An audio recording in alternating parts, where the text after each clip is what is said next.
கர்த்தருக்கு ஸ்தோத்திரம். கர்த்தராகிய இயேசு கிறிஸ்துவின் இன்ப நாமத்தில் இனிய வாழ்த்துக்கள். இன்றைய தியானத்திற்காக ஜெபித்த பொழுது தேவன் தந்த வசனம் அப்போஸ்தலர் நடபடிகள் 19ஆம் அதிகாரம் 12ஆம் வசனம். அவனுடைய சரீரத்திலிருந்து உருமால்களையும் கச்சைகளையும் கொண்டு வந்து வியாதிக்காரர் மேல் போட வியாதிகள் அவர்களை விட்டு நீங்கி போயின. பொல்லாத ஆவிகளும் அவர்களை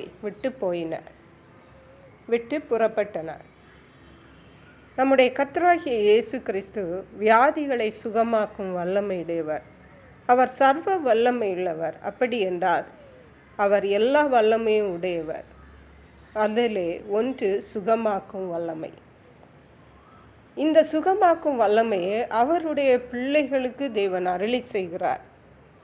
பரிசுத்த பவுலப்போஸ்தலருடைய வாழ்விலே அவர் மூலமாக அநேக அற்புதங்கள் நடந்தது என்று முந்தைய வசனம் சொல்லுகிறது. பவுலின் கைகளினாலே தேவன் விசேஷித்த அற்புதங்களை செய்தருளினார். அப்படியாக இந்த பரிசுத்த பவுலப்போஸ்தலருடைய சரீரத்திலிருந்து உருமால்களையும் கச்சைகளையும் கொண்டு வந்து வியாதிக்காரர் மேல் போட்டவுடனே அவர்களுடைய வியாதி அவர்களை விட்டு நீங்கிற்று. அப்படி என்றால் இந்த பரிசுத்த பவுலப்போஸ்தலர் போட்டிருந்த வஸ்திரங்களிலே அவர் தேவனுடைய வல்லமை இருந்தது.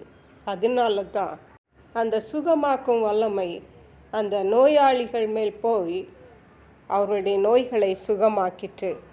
பொல்லாத ஆவிகளும் அவர்களை விட்டு புறப்பட்டன என்று பார்க்கிறோம்.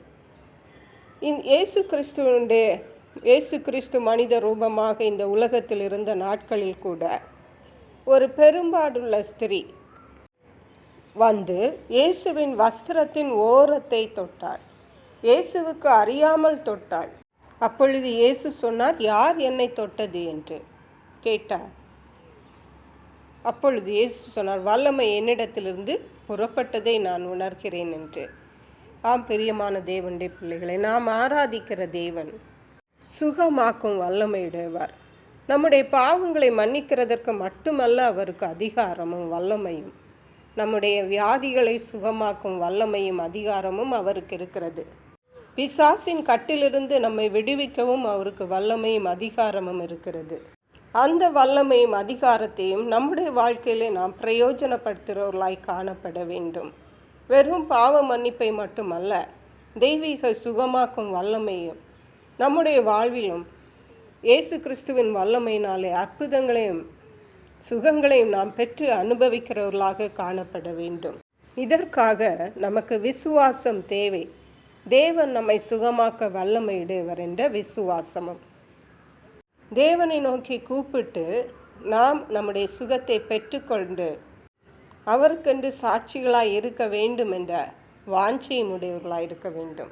இவைகளை நடைமுறைப்படுத்தும் பொழுது நிச்சயமாகவே தேவன் நம்மை வியாதிகளிலிருந்து சுகமாக்குவார், நம்மை சாட்சிகளாக நிறுத்துவார். கர்த்தர் தாமே இந்த வார்த்தைகளை ஆசீர்வதிப்பாராக. ஜெபிப்போம்.